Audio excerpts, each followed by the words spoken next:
Bonjour à tous, on se retrouve à nouveau pour une nouvelle vidéo. Je suis encore une fois dans le super studio en présence de Capucine et dans cette vidéo, on va parler de 8 clés, 8 conseils pour être heureux. Alors c'est parti, on perd pas de temps.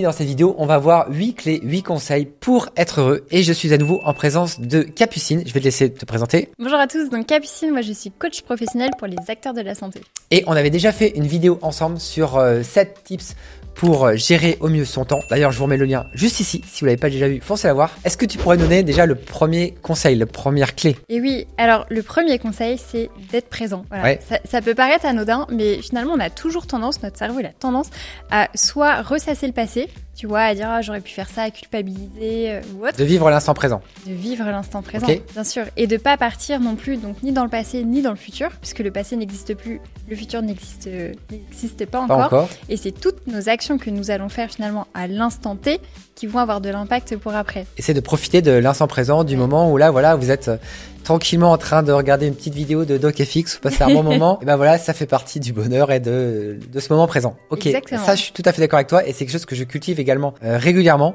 Le fait que quand je rentre du travail par exemple, je suis dans ma voiture, j'ai passé des fois une journée difficile, mais là je suis dans ma voiture.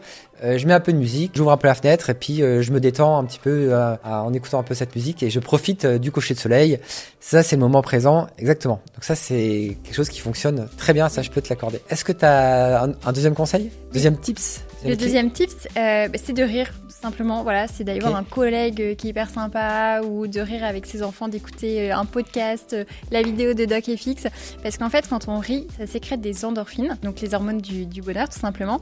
Et ça va permettre de réguler son stress, de réguler ses angoisses. Ouais. Ça va venir détendre aussi nos muscles et oxygéner notre cerveau. Donc c'est vraiment hyper bon pour réduire. Après, il faut se mettre dans une ambiance aussi de rire en fait. Il faut avoir recherché peut-être des choses qui peuvent nous donner envie de rire. Et ça peut pas être toujours très facile, mais je pense qu'il faut, quand on a l'occasion, sauter dessus en fait. Oui, ça oui, exactement. Voilà. Et puis quand on passe une très mauvaise journée, c'est sûr qu'on peut pas se dire je laisse mon patient, je vais rire. Non, voilà, ça peut être aussi en fin de journée. En attendant, démontrer que quand on peut, faut rire. Ok, très bien.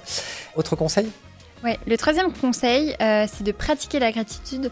Il y a eu beaucoup d'études qui ont montré que quand on pratique la gratitude, alors le mieux, c'est encore de les écrire. Donc 3 à 5 gratitudes par jour. Alors, c'est-à-dire, en fait, c'est des petits moments, des petites choses qui ont rendu notre journée belle ou sympathique. Ça peut être un inconnu qui nous a souri dans la rue, ça peut être un patient qui nous remercie. Ça peut être, je sais pas, notre enfant qui a su, je sais pas, mettre un cube dans un autre. Ça peut être plein de choses, c'est très personnel, mais ça permet en fait de se focaliser sur le bonheur, sur les aspects positifs de notre vie et de cultiver justement ce bonheur et les petites choses positives du quotidien. D'accord, ok. Et ça, tu penses qu'il faut mieux le mettre par écrit, c'est ça? Oui, il a été démontré que quand on écrit, quand on pose sur papier, ça amplifie justement le bonheur et les aspects positifs. D'accord. Donc 3 à 5 gratitudes par jour de noter, en fait, ça permet de... Ouais, quand tu te lèves le matin, tous le les soir. Ok, au moment qu'on a envie. Ok, plus le matin ou le soir alors? Ça dépend de chacun. Moi j'aime le soir, parce que du coup ça me permet de me remémorer ma journée. Ok, super intéressant. Autre conseil? Alors c'est d'apprendre à gérer son temps aussi. Alors on a fait une vidéo ensemble. Exactement, ça c'est l'autre vidéo, donc là je vais mettre le lien directement, mais juste ici d'ailleurs. Le fait en effet de mieux s'organiser et gérer son temps, je pense que ça c'est logique, hein, on se sent mieux immédiatement parce qu'on a l'impression d'avoir mieux organisé sa journée, c'est ça? Tout à fait, et puis on n'a pas l'impression de brasser de l'air, du vide. On sait où on va et puis ça nous décharge aussi mentalement.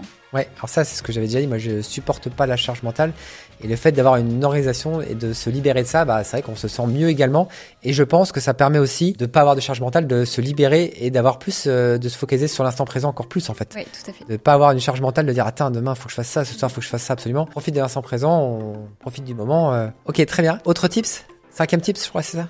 Le 5e conseil, c'est d'apprendre quelque chose de nouveau chaque jour. Alors, ça peut être de lire 2 pages, un magazine, d'écouter un podcast, de regarder une vidéo de DocFX, peu importe. Merci, le placement. Ouais, ok. Ça va vous stimuler, ça va vous permettre aussi de développer vos compétences, d'être dans l'apprentissage aussi constant, de moins vous focaliser peut-être sur les choses négatives aussi. Et ça, c'est très bon pour nous. Donc oui, d'être dans l'apprentissage en permanence, 1 ou 2 par jour en fait, ça permet de maintenir et de développer le bonheur. Ok. Oui, alors 6e conseil, ouais. Alors le 6e conseil, c'est de pratiquer la cohérence cardiaque. Il y a eu beaucoup d'études et de recherches médicales. Ouais, non, vas-y, je connais bien, ouais. Sur notamment dans les neurosciences en fait, où ils ont découvert que la cohérence cardiaque était vraiment hyper bon, ne serait-ce que pour les maladies cardiovasculaires, pour le bonheur aussi, pour notre santé, parce qu'en fait, le cerveau et le cœur sont directement connectés.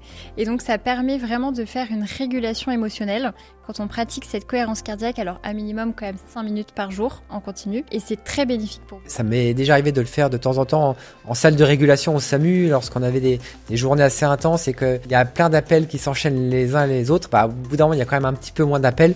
Et ça permet à ce moment-là un petit peu de ralentir un petit peu le rythme et de faire cet exercice-là. Ouais, tout à fait. Ça fonctionne bien. Est-ce que tu as un autre conseil ? Oui, alors l'avant-dernier tips, ça va être de se connecter à ses émotions. Alors c'est vrai qu'en France, on n'en parle pas trop et encore moi, ça me parle pas du tout. Le milieu de la santé. Et pour autant, en fait, dès qu'on a une émotion, que ce soit chez nous, c'est chez un patient, un collègue, même nos proches, en fait, ça vient dire quelque chose sur nous.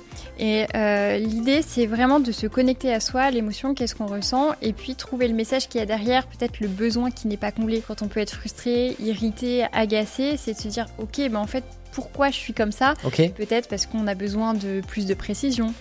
Peut-être parce que ça vient nous gratter. Donc, c'est d'essayer de comprendre d'où viennent les émotions, c'est ça ? D'accord. Comme par exemple quoi ? Et par exemple, si je suis en colère, je sais pas, contre mon collègue, qui me refile son patient comme ça va m'agacer. Ok. Et en fait, derrière, ça agace, derrière, en fait, le besoin qui a besoin d'être nourri, c'est d'avoir peut-être plus d'informations sur le patient, peut-être d'avoir été prévenu par mon collègue. Ok, je comprends mieux. Et donc, après, tu vois, ça switch, ça va te permettre aussi de mieux communiquer avec tes collègues, peut-être de lui passer un petit appel, c'est ok, très bien, je veux bien prendre ton patient, mais j'aimerais bien un peu plus d'infos.